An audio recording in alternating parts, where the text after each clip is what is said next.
So yeah, hello everyone. Today I will talk a little bit about list method directed forgetting, and this work was conducted together with my co-authors, Daniel Brandt and Marco Ragni. So, wait, is it working? No, yeah. So my talk concerns forgetting, and typically when we think about forgetting, it has a bad reputation in our mind. So it normally bothers us to accidentally forget a new PIN code, someone's birthday, or someone's name.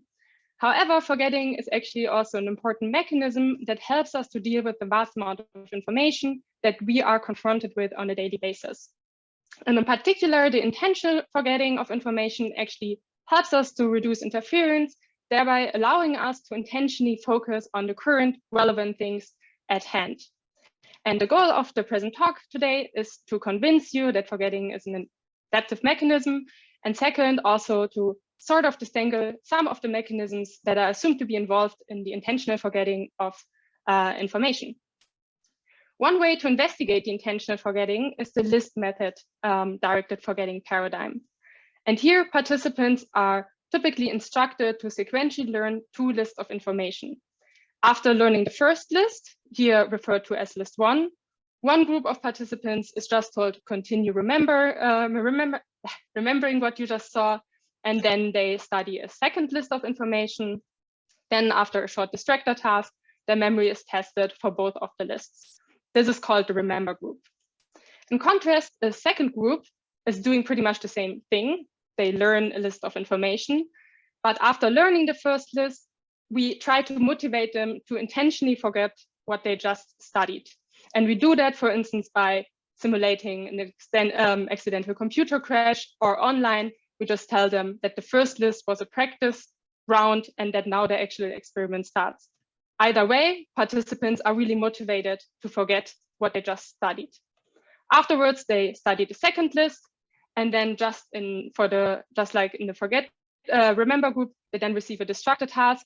And now importantly, regardless of the memory instruction, their memory is tested for both the to be forgotten list one information and the to be remembered list two information. And here, typically, two findings can be observed. First, memory performance of list one for the forget group is typically worse than in the remember group. And this is called list one forgetting. So forgetting seems to work. Second, for list two, participants typically recall more list two items than in the remember group. So there actually seems to be some form of enhancement effect of forgetting. And importantly, there are studies that show a dissociation between the two effects, suggesting that potentially here are also different mechanisms at play. And in the past decades, there have been many mechanisms proposed aimed at explaining list method directed forgetting. And here I listed the most prominent of them. And in general, all of these theories are able to explain the two effects I just talked about. So how can we distinguish between the different theories? First, actually, the theories make different assumptions concerning on which memory representation directed forgetting operates on. So either just, for instance, on the item memory or also on context memory. Second, the proposed theories also make different predictions concerning how strong list one forgetting and list two enhancement effects are over the serial position of the studied words. And this is why in the present study, we kind of wanted to test both directed forgetting on list and item memory, as well as investigating how directed forgetting evolves over serial position of the list. And to do that, as in other directed forgetting experiments, participants went through the three typical phases: learning, a distractor, and a test phase.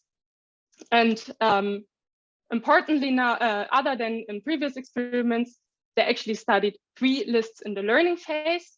I will later explain a little bit why we did that, but everything else was the same. So they studied the first two lists, and then half of the participants were instructed to forget what they just done, and the other half of the participants were told to continue remembering what they just done. And then following a distractor task, we tested participants' list and item memory for all of the words, of course, irrespective of the memory instruction. And to do that, instead of a free recall test, participants now were presented with one of the words they previously studied, or a new word, and they were asked to indicate in which list this word was presented in, or indicate whether it was a new word. And we then measured item memory by analyzing participants' likelihood to correctly identify the likelihood whether participants could correctly reject the new word. So select one of the 3 old words, say that it was one belonged to one of the lists pretty much. And given that they correctly rejected the new word, we could then analyze list memory, which refers to participants' likelihood to actually then correctly select the list the item was presented in. And here you also see probably the main reason why we opted for 3 instead of a 2 list version of directed forgetting. We did so because by introducing a 3rd list in the beginning, list 0, we could use these items actually as lures for the test of the other items. And thereby participants could not solely rely on their very good memory for list 2 to decide whether the item in question belonged, for instance, to list 1 or not. So what do the individual accounts predict? Here, I will give just a very quick overview over some of the predictions concerning both item and binding memory. And first, there's the retrieval inhibition account.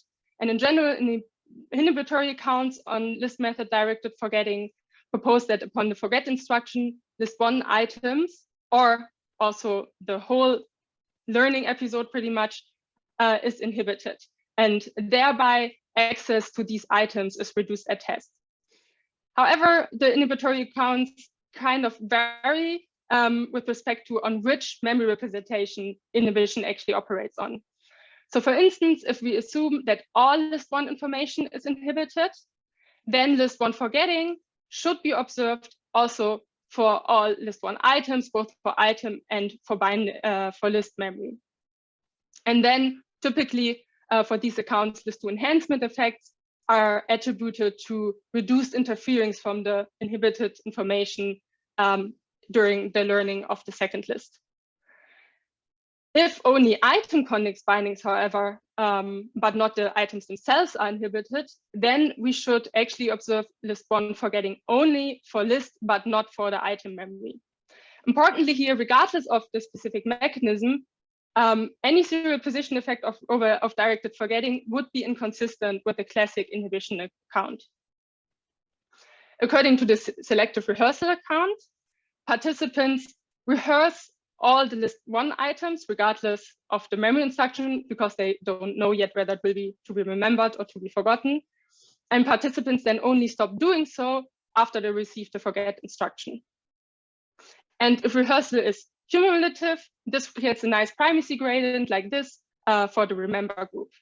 For the forget group, however, list 1 forgetting should be the largest for the late L1 items, as these items have the least opportunity for rehearsal. And furthermore, in the forget group, the reset of rehearsal should then enhance memory performance, particularly for the early L2 items. And also, if rehearsal strengthens not only item memory, but also the item list bindings, then this pattern should be the same for list memory.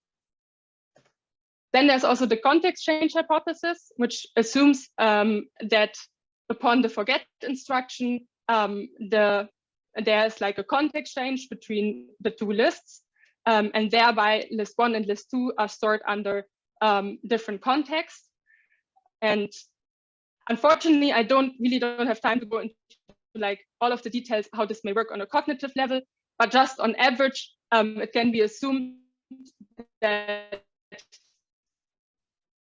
because only the context is changed, the context information, so the list memory should still be intact. Thereby, actually, there shouldn't be a strong effect of directed forgetting on either item or list memory, or even maybe for list memory, memory performance could be enhanced because the lists are easier to discriminate.